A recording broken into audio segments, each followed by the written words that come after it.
ನೋಡಿ, ಅದು ವೆಂಗಮಾಂಬ ಅನ್ನಛತ್ರ ಕೇಂದ್ರ. ಅಲ್ಲಿ ನಿತ್ಯಾನ್ನ ದಾಸೋಹ ಇರುತ್ತೆ.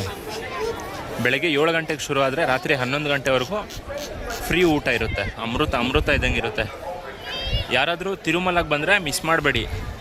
ಸುಮ್ಮನೆ ಅಲ್ಲಿ ಇಲ್ಲಿ ದುಡ್ಡು ಕೊಟ್ಟು ಟೇಸ್ಟ್ ಇಲ್ದಿರೋ ಊಟ ಮಾಡೋ ಬದಲು ಇಲ್ಲಿ ತರಿಗೊಂಡ ವೆಂಗಮಾಂಬ ಅನ್ನಛತ್ರ ಅಂತ ಇರುತ್ತೆ, ಅನ್ನಪ್ರಸಾದ ಕೇಂದ್ರ ಅಂದ್ಬಿಟ್ಟು.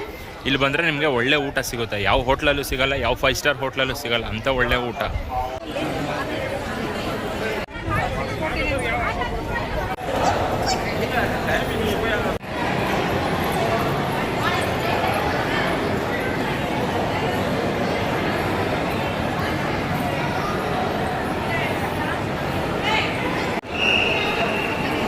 ನೋಡಿ, ಇಲ್ಲಿ ಬೋರ್ಡ್ ಹಾಕಿರ್ತಾರೆ, ಭೋಜನ ಶಾಲೆ 3.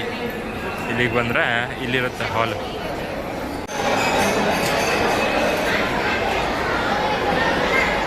ನೋಡಿ, ಇದೆ ಅನ್ನಪ್ರಸಾದ. ನೋಡಿ, ಇದು ಪೊಂಗಲ್ಲು, ಇದು ಒಂದು ಪಲ್ಯ, ಮತ್ತು ಇದು ಚಟ್ನಿ ಅಂತೂ ಸೂಪರಾಗಿರುತ್ತೆ.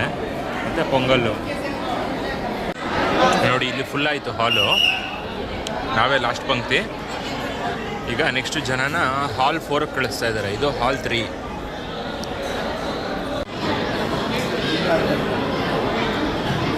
ವಡೆ ಕೂಡ ಕೊಡ್ತಾ ಇದ್ದಾರೆ.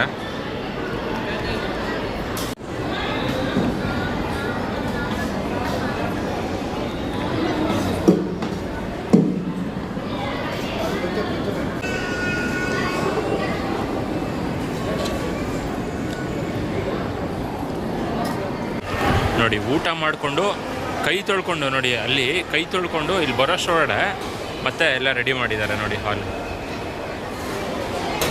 ಎಲ್ಲ ಕಂಪ್ಲೀಟ್. ನೋಡಿ, ಆ ಕೊನೆ ಪಂಕ್ತಿಲಿ ಇನ್ನೂ ಊಟ ಮಾಡ್ತಿದ್ದಾರೆ. ನಾನು ಕೊನೆ ಪಂಕ್ತಿಲಿ ಕೂತ್ಕೊಂಡು ಊಟ ಮಾಡಿ ಎದ್ದೆ.